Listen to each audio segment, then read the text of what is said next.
Good morning, students and all the viewers. A very warm welcome. I am Dr. Nilofer Kauri, and this is my new presentation on the poem Telephone Conversation by Wole Soyinka.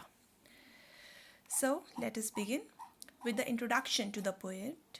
This is the picture of Wole Soyinka. His name, full name, as it is very often asked into the MCQs also. His full name is Akinwande Oluwole Babatunde Soyinka. Okay, and he was born on 13 July 1934. And he is well known as Wole Soyinka, a Nigerian playwright, poet, and essayist. He was awarded the 1986 Nobel Prize in Literature and the first African to be honored in this category. His father was a schoolmaster and his mother was a political activist who used to work for female political rights or female rights. And basically, he was raised in a religious family, but Soyinka himself later became an atheist. After studying in Nigeria and UK, he worked at a theatre in London. His pointed criticism of Nigerian political regimes has contributed to his living mostly abroad, primarily US, where he has held professorship at several universities. He has 6 children also. Wole Soyinka is best known as a playwright. Alongside his literary career, he has also worked as an actor and in theatres in Nigeria and Great Britain. His works also include poetry, novels, and essays. Wole Soyinka writes in English, but his works are rooted in his native Nigeria and Yoruba culture, with its legends, tales, and traditions. His writing also includes influences from Western traditions, from classical tragedies to modernist drama. So this is all about Soyinka. He is well known for his being the first Nobel laureate in the African region. Now let's move to the poem Telephone Conversation. This is a 1963 poem by the Nigerian writer Wole Soyinka that satires racism.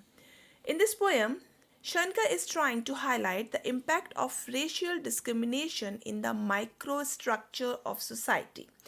The title of the poem clearly reveals that two people are talking on the phone, and the theme of racial discrimination is carried out through the dialogue form.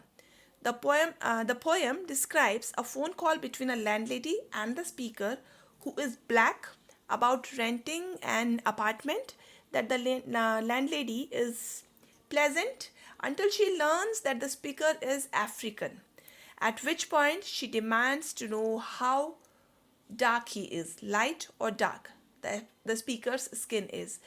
In response, the speaker cleverly mocks landlady's ignorance and prejudice, demonstrating the characterizing people by their skin color diminishes their humanity. So, how inhuman people have turned when they talk about colors, when they talk about the skin color, and they do not talk about the qualities which one man, one person can possess.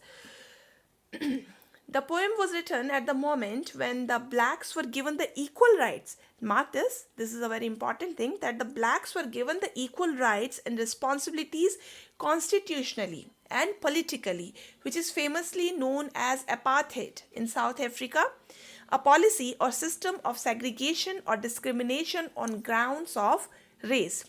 Despite these rights at the macro level of the society, the micro changes are hard to achieve. Racial discrimination does not end until people like this landlady are changed personally. Political changes would not bring any other changes. The open-ended structure of the poem, mark the structure of the poem, it is also open-ended. It represents the uncertain future of the blacks, and it is certain how long they have to plead like that. Now the poem, the text is very well known and very famous. Let's just have a look at the text. The price seemed reasonable, location indifferent. So the poem begins with a positive note, a very positive note, which where the speaker says uh, that uh, he has met a suitable apartment for rent, and the location or area which also seems to the man a very suitable one. So it can be interpreted that the area is not racially prejudiced. Maybe we can say that the speaker thinks the area is not racially prejudiced, and it would be comfortable to him, for him to live there. Okay, then the landlady said she lived off premises. So this is again a positive sign that uh, the landlady, she would not be disturbing, she would not be interfering. Okay. Nothing remained but self confession. Nothing remained. Now, nothing was there to be explained but self confession. But now, self confession. Later, in the course of the description, I have also given this example in the literary devices that self confession itself is ironical. Why it is ironical? Because a man whose skin has nothing to do with it, with his with a crime. It is not a crime to be dark complexion. Uh, the speaker, in spite or despite of everything be appealing, he had to face such a situation. Maybe he had faced such a situation in past also, that he decides to confess the truth about his skin color. So the word confession seems ironical, as if it is a crime to be dark complexion.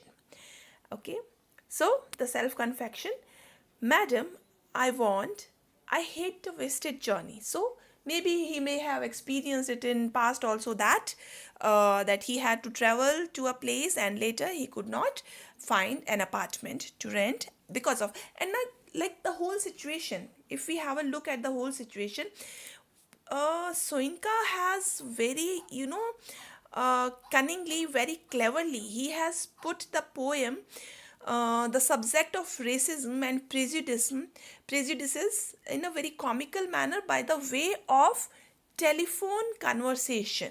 Because if the whole conversation uh, would have been done face to face, if it was not it would have not been a telephone conversation, it was not a telephone conversation and a face to face conversation, there would not be any conversation at all. So the landlady, she would either refused outright that I would not rent my apartment to a black man, or she would have found more subtle ways of doing so. So the whole back and forth about dark and light, it would not have occurred, and the hatred towards dark people, to the dark complexion people, or this racism could not have been um, brought into light before the. So I hate a wasted journey. I am an African. Silence, transmission of pressurized good breeding. Okay, again, very, ironical into the tone when he says silence, which this black man feels on the other side, is the result of lady's well-bred upbringing and politeness, as she did not slam the receiver on the face of the speaker immediately after listening to his confession that I am an African. Voice, when it came, and when the voice came, it discarded all the possibilities of being formal or formalities or well upbringing. And she asked, when it came, lipstick coated, long, gold rolled, cigarette holder, piped. So he is trying to draw an image of the lady by the silence and the voice which comes after the silence, after a brief silence.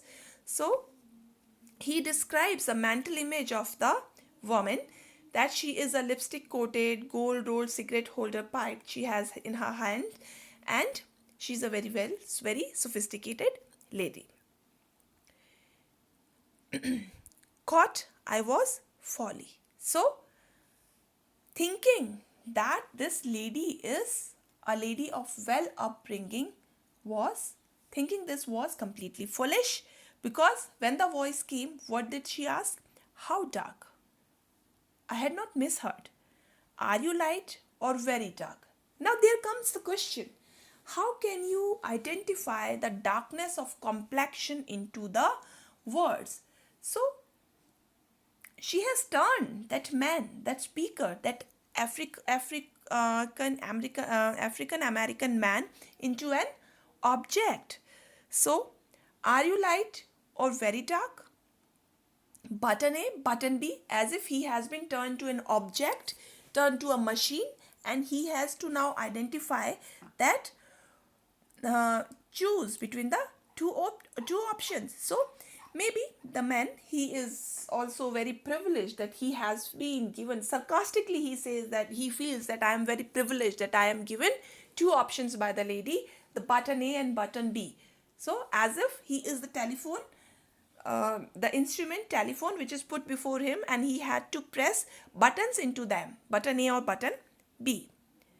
Stench of rancid breath of public hide and speak. Now, till now he was feeling her of a lady of well upbringing. Now what he feels, that she is nothing but a lady of a lady who doesn't have very good etiquettes. In fact, on the other hand, on the other side, this man, this African man whom she calls, feels a savage or uncivilized man, so is much more civilized than the lady herself. So he is now begin feeling a stench from that lady, and red booth, red pillar box, red double tired omnibus squelching tar. So now behind this conversation, he started feeling that what is it? He feels that everything is red around him. All the surroundings has become red. Red pillar box, red booth, red double tired omnibus squelching tar. So he has used imageries. At this devastating moment, he feels that everything has been turned red. He sees red all around him, and he feels stench from the words of the lady. So idea behind this, that how brutal and devastating it can be for a man who is subjected to racial discrimination. This man, this African American man, this speaker, this narrator has been turned to an object, and that is because of that racial discrimination. So how far racial discrimination can take to a man? So he is feeling, it was very brutal and very devastating for that man. So red double tired omnibus squelching tar. So he is feeling, again he has used an imaginary of red omnibus squelching the tar, as if an omnibus which is squeezing the tar which is on the road because of the heat. So it is also symbolic of how dominant white community treats the those belonging to the minor black one. So these people who are light in complexion or white in complexion feel so superior that they do not give any importance to these people of black complexion who are minor into their numbers. So it was real. So he had not misheard it. It was real. Shamed by ill-mannered silence. So he had started feeling ashamed by that silence which was actually ill-mannered. Surrendered, pushed, dumbfounded to beg simplification. So he feels dumbfounded. that he has been asked for simplification, that how dark you are. And he feels considerate she was. So how well behaved, well cultured this man is, who says that considerate she was. She is actually considerate about his complexion, wearing the emphasis. So he moves his emphasis from one point to another, and he says, again she asks, are you dark or very light? Means very light dark. The revelation came. So now the frustrated speaker, he replies, you mean like plain or milk chocolate? So I'm dark like the plain chocolate or white as the milk chocolate? Again satire or irony. Her accent was clinical, crushing in its light impersonality.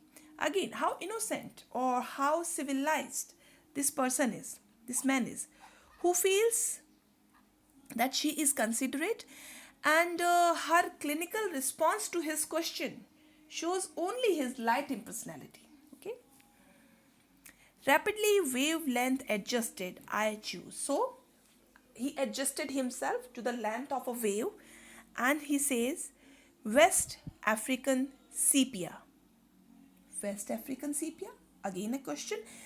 And afterthought, as he has been started feeling that she may not have heard about this term, so he says, down in my passport. So it is written in my passport. Silence for spectroscopic flight of fancy. Now it is the time for the lady to imagine about the color of the men.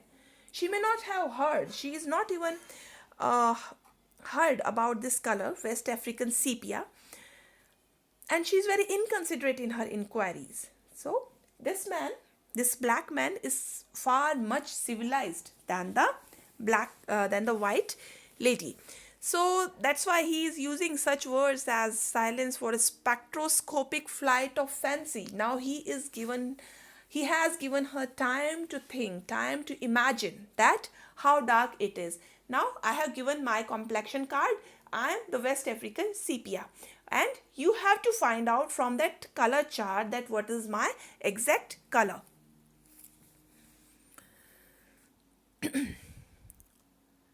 Till truthfulness changed her accent hard on mouthpiece. So the truth here reveals, what's that? She doesn't even know that. Don't know what that is? You do not know. Now the speaker says, don't you know that? Like brunette. It is like dark brunette chocolate. That's dark, isn't it? So that's very dark. Not altogether, not completely. Now, as the speaker has felt that he has lost the game and he is not going to get that apartment, so he had started explaining that not altogether, I am not completely dark. So it looks like brunette. Brunette is the dark blonde color, brown blonde color of a girl's hair, which is done intentionally. Okay, so facially I am brunette. My face is dark. But madam, you should see the rest of me. Palm of my hand, soles of my feet are a pre-oxide blonde. My face is dark, but my palms are white. Sole of my feet is also white, are as if they have been bleached. The color of a blonde color of a lady which has been bleached. Friction caused foolishly, madam. Now he has lost all the chances of getting that apartment. So he has started satirizing the lady's attitude, and sarcastically he says, madam, friction caused foolishly, madam, by sitting down has turned my bottom raven black. My bottom or my birds has been turned raven black because of sitting again and again. Because of the friction, I have made my birds very dark. So after this comment, there are two dash which suggest that maybe the lady is about to put the phone, about to slam the receiver on the face of that speaker. He says, one moment, ma'am. madam, sensing her receiver rearing on the thunderclap. About my ears. Madam, I pleaded, wouldn't you rather see for yourself?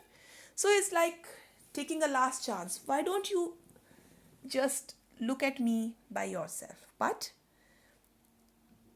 he's like he tries to make her consider, like tries to plead her at least to see for herself only, and the result is only that the phone has been slammed on him.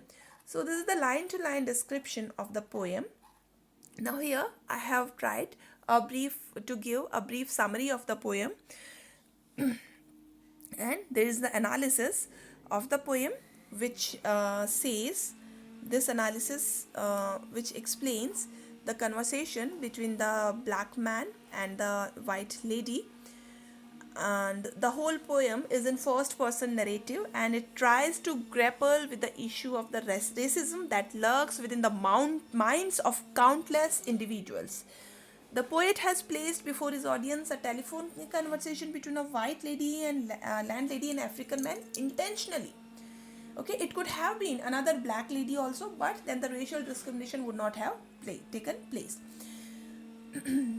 And it is actually a bitter comment on racism and racist prejudices. In this poem, Wole Soyinka talks about two strangers. Okay, they are not known to each other, but they recognize each other by their color's skin. What is the recognition of the person? A person's personality is the color of the skin.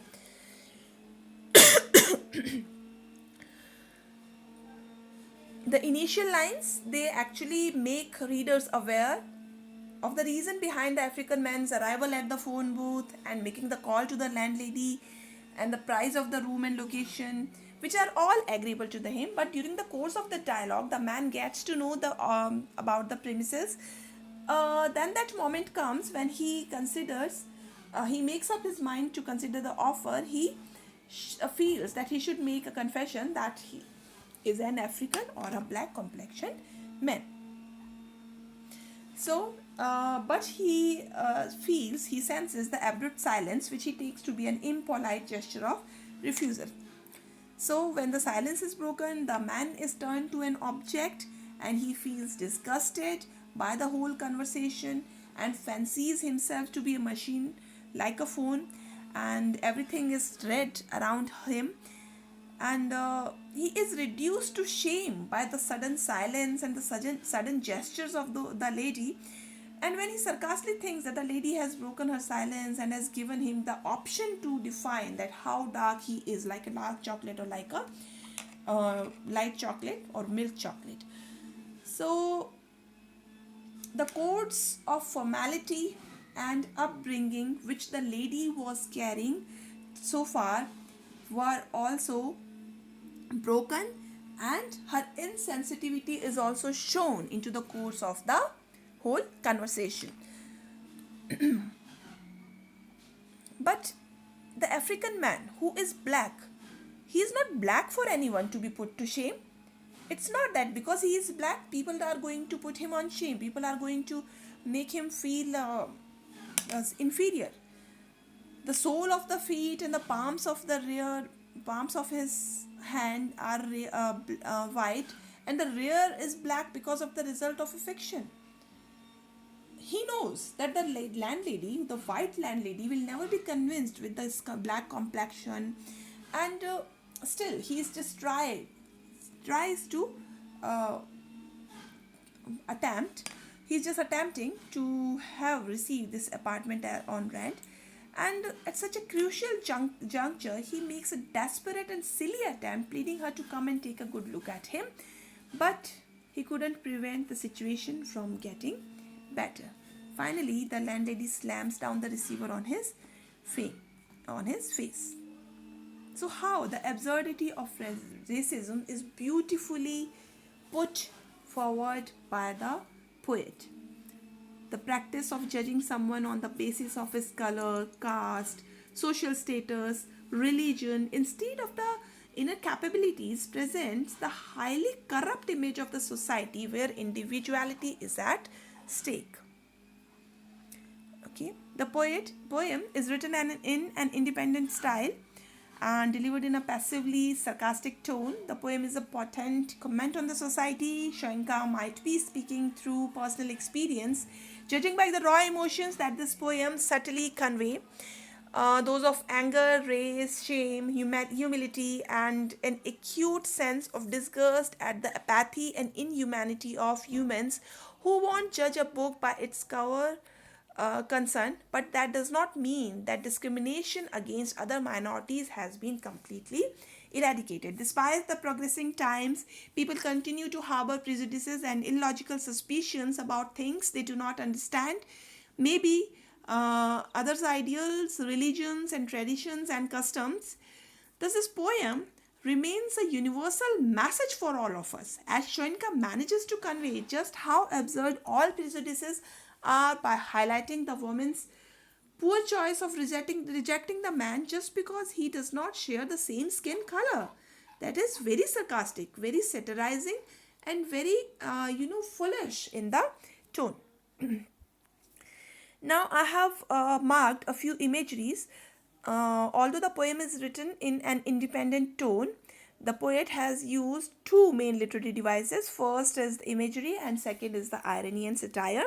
So the imagery, when he describes the image of the woman in the lipstick coated, gold rolled cigarette holder piped, and then when everything looks red to him, red booth, red pillar box, red double tired omnibus squelching tar, and the used bus squelching the tar is symbolic of how the dominant white community treats those belonging to the minor black ones.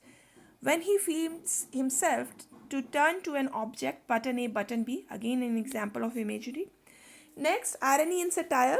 At many places he has used this term. Self-confession, when he reveals his skin color to the lady. So the color of his skin is something that he has no control over, and even if he did, it is not a sin to be a dark skinned.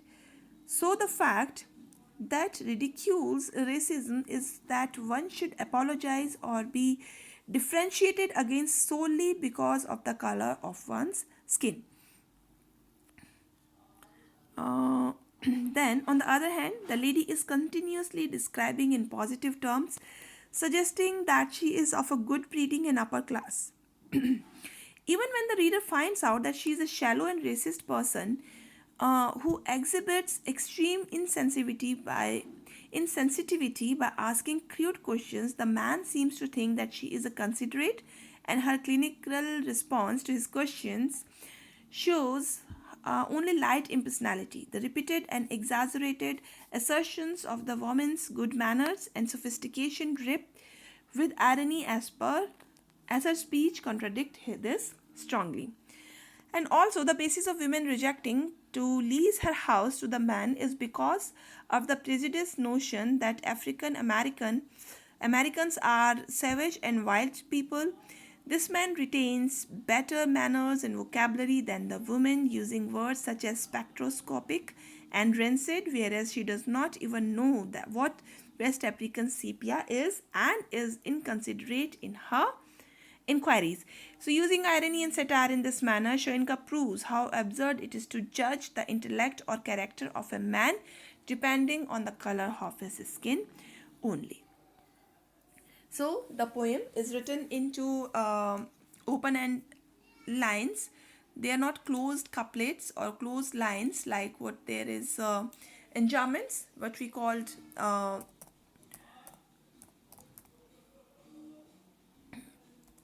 enjambments, and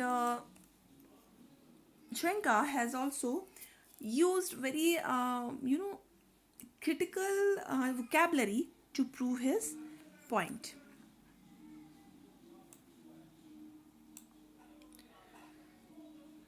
Okay, so telephone conversation, it uses a lot of enjambment. The speaker's anxiety and discomfort express themselves via sentences that spill from line to line as the speaker tries to get through this racist telephone conversation. Okay, so the and stops by contrast tend to appear in the speaker's moments of self-assurance and confidence. Wherever he feels confident and self-assured, he puts a full stop. Otherwise, the lines keep on continuing like that, those in an enjambment. And the pronouncement of the speaker's identity is strong and unequivocal. So maybe wherever he feels comfortable, he puts a full stop on the lines. Rancid breath of public hide and speak is example of that. Then poet has used pun also, like in hide and seek. Okay. So that's all about the poem. If it was informative for you people and you enjoyed the video, please like, comment, share and subscribe. Keep watching. Thank you. Have a nice day.